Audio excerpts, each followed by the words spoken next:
Okay. Okay, interview with Shlomo Willy Ungar. Today is the 29th of January 2014. Interviewed by Lisa. Can you tell me about the earliest childhood memories that you still have from Vienna, about your family life in Vienna? Yes. I lived in Vienna until I was 17 years old. Then, so I was born in 1922, and on 1922, in 1939, I was able to get a visa through an organization which was headed by Rabbi Schonfield. I don't know whether you ever heard of him. He brought out 500 boys by going. He lived in England, he lived in London, and he was a very forceful. He was a politician as well as a rabbi. And there was the danger that the Nazis will deport me to Poland and I will end up in a gas chamber. Was, unless you could get out, you know that was your fate. My parents, my uncles, my aunts, my cousin, they all got burned in the gas chambers. But I was lucky to, because I'm a religious person, so I got to know through my father to this Rabbi Schonfeld, who lived in England. And he came to Vienna and he said, I have permission to get 500 visas for boys under the age of 20. And my father got to know him and he went to his office and so on. He says, yes, I can put you on the list. And I was one of the 500 who were lucky enough to get a visa to go to England. And I had an uncle living in England who promised Rabbi Schonfeld, this, if you bring him out here, this nephew of mine, I will see to him he will have lodging and board. He won't be a burden on your organization. And through that I got out. Between Rabbi Schonfeld and my uncle, who took me in London, I got saved. My sister, who was 6 years older, she didn't leave my parents, and they were all sent to Poland and never came back. Your whole family was living in Vienna at that time? How long were your parents were already born in Vienna, or where did they? My mother was born in Vienna. My father was born in Czechoslovakia. But he was born in Czechoslovakia, but lived in, made his living and moved to Vienna and met my mother, and my sister and I were the outcome of that. Where were you living in Vienna? In 6. Bezirks, on the 6th, Maria Hilf is the name of the 6th district. And what was your father doing? What was he? What did he do? He did ladies' knitwear, pullovers and so on. He manufactured it. He had a little factory and where they cut it and stitched it. And, that's it. You were a very religious family? They were religious, yes. Do you remember? My mother was not all that religious. I mean, she was traditionally, the main festivals, but my father was very religious. And I'm carrying on the tradition here. Do you remember in which temple you used to go in Vienna? Stumpergasse. 6. Bezirk, Stumpergasse, which was burned by the Nazis in the Kristallnacht. And my father was very religious, brought me up in a religious way, but I still went to the gymnasium in the 6th district. But every morning before going to school, we went to the synagogue. And in the Kristallnacht, we actually went there when they burned the temple. You saw how they... I saw it burn, and I saw the fire brigade, who, if this was the temple, this was a house, this was a house. And the fire brigade put their hoses that this shouldn't burn, and this shouldn't burn, and the temple was burned down in the Kristallnacht, in the morning of the Kristallnacht.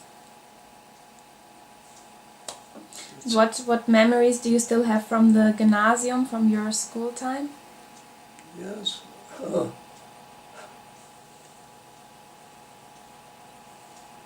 Until, well, there was 6 years, was the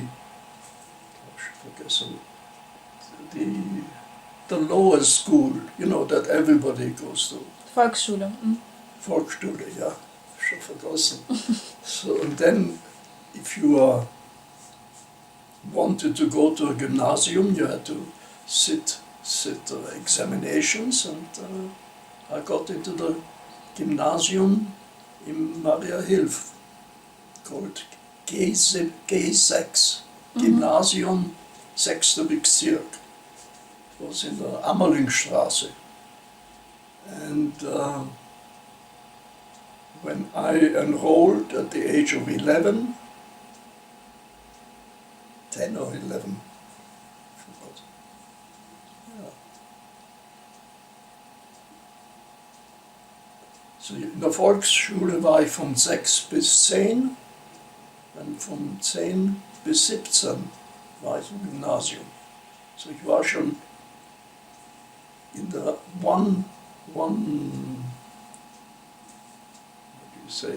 one step below the final examinations. Before the Matura. Matura, that is. Then I could have gone to university. So I learned Latin for 7 years, Greek for 4 years, mathematics. That was my... Were you a good student? I was. You had good grades? You were a good student? Yeah, I think so. But I suffered very much from anti-Semitism. I had to sit in the letzten Bank, right in the back, and there were only 4 Jews, and by the time, every year there was one less. The parents either emigrated or... So finally I was the only Jew in the class of 30. And did I suffer from the teachers? Saujude, was machst du da hier? You understand Viennese? In front of all the boys, and that I thought I wish I was dead. But I survived it until one day they said, when the Nazis came into Austria, nach dem Anschluss, judenfrei, raus, 5 Minuten, packt seine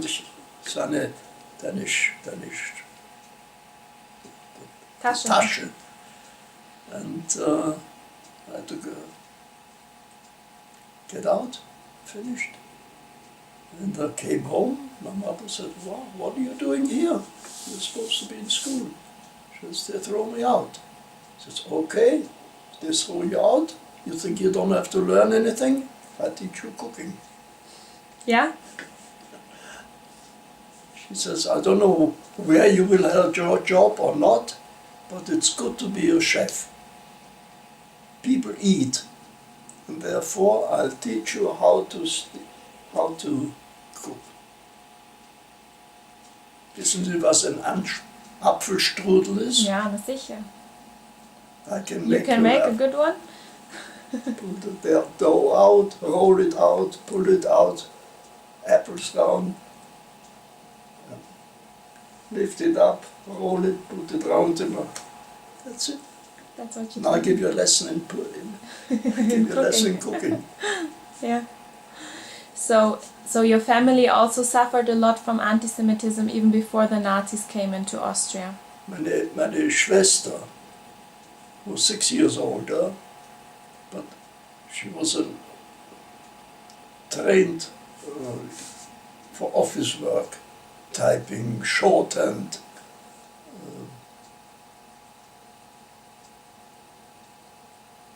She was also thrown out of her work. So, but then I got to England, and there was no, and the war broke out. That was in 1933, 1939, 39. and there was no chance of international telephone calls. I mean, this was, who would have paid for it? I had nothing. I had £5 that my father saved up a £5 note, and he said, "That's all I can give you. And that's it." And so I got to England. Mm-hmm. Do you remember when the Nazis came into Austria? Were the Austrians very excited and happy that do you remember the reaction of the Austrians? I remember. I wanted to see Hitler when he went in from Germany. And first of all, I was curious, and I had a nice bicycle. And so I went there just to see Mr. Hitler in his car. And everybody was shouting, "Heil Hitler, Heil Hitler." And from Heil Hitler, they had, how shall I say, there were always leaders who led the population. Now shout, "Heil Hitler!" One shouted, 10 shouted, and then finally 1,000 shouted, "Heil Hitler." And from Heil Hitler it came Juden verrecken, that means Jews should perish, that's the right word. And the moment they started, Jews perish, and then I thought, if they turn me, they'll lynch me. That I should go and see Mr. Hitler, the Führer, and I took my bicycle nicely down, slowly down, and then quickly home. And my mother said, "Where have you been all this time?" I said, "I went to see Hitler." Wow, she gave me one here. Were you very surprised that the Austrians were so enthusiastic about the Nazis, or They knew. Or you knew that they were... They knew what they were in for. They knew, and they were afraid. The knock at night, when the SS, I don't know whether you know SS, Yeah. SR, black uniform, brown uniforms. I lived enough with that. And they came at night. Any Juden here? Any? Sind Juden da?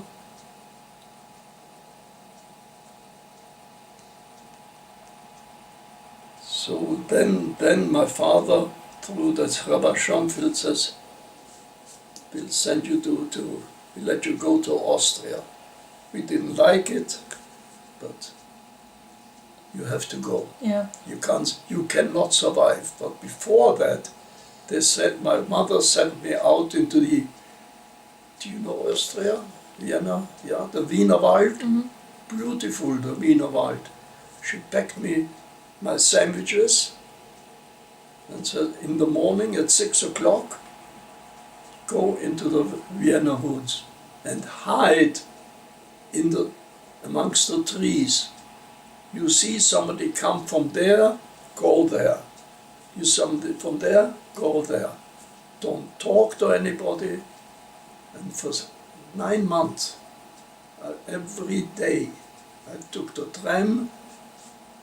You know what the tram is, yes? When you don't understand me, then Of course, I'll tell you. you understand me.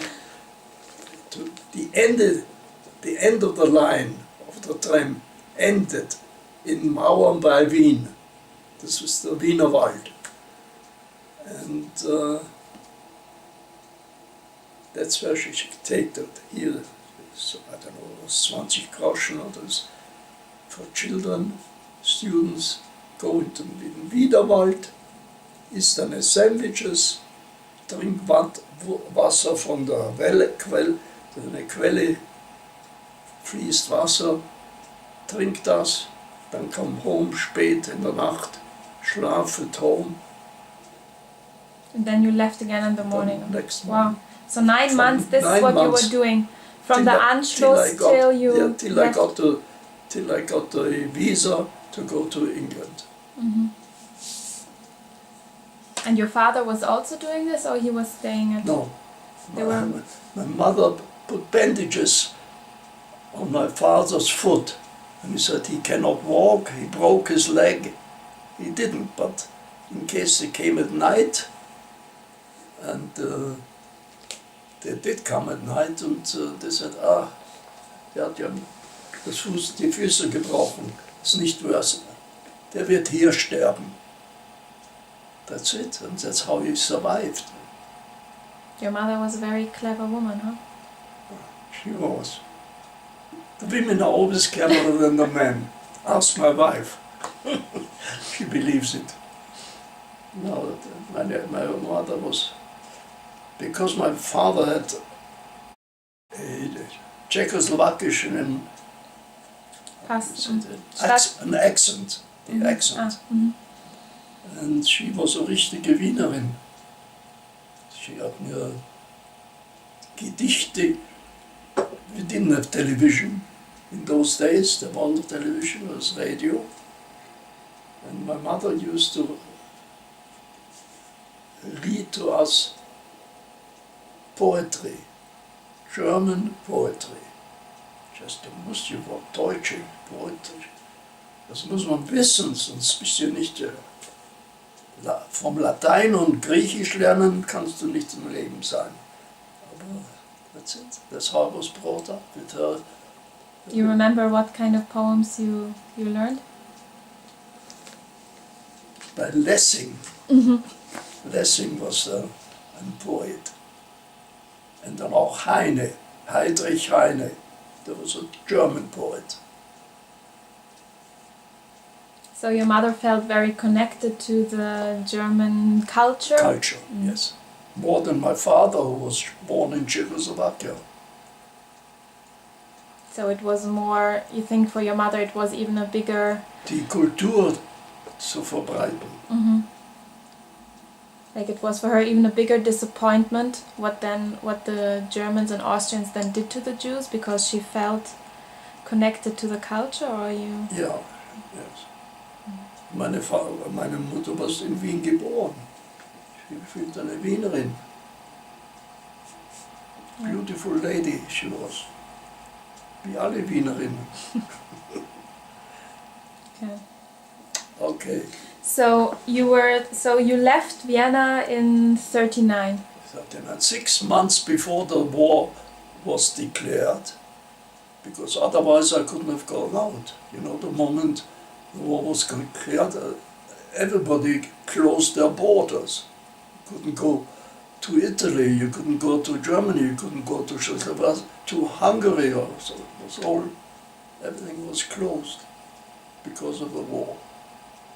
So how did you arrive to England? You went on... Before, 6 months before, and through this Dr. Schoenfeld, Rabbi Schoenfeld, he had a hostel, and he said to my uncle, we'll take him in if you feed him.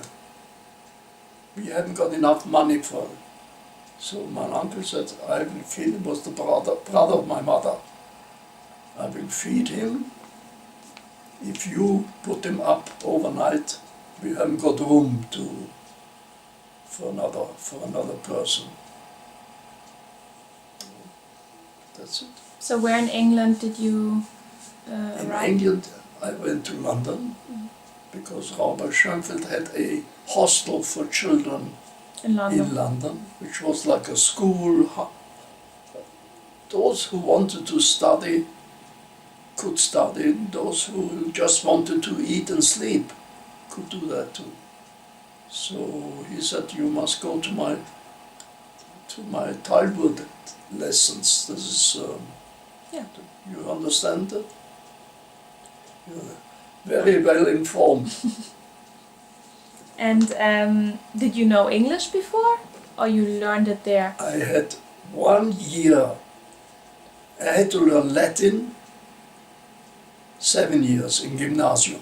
4 Jahre Krieg, jammer nicht. Mhm. Und in dem letzten Jahr habe ich eine lebende Sprache, nicht Griechisch. Altgriechisch und Latein sind ja... So one, and luckily I could choose French or English. So I chose English, and then it came in very handy that I knew some English, not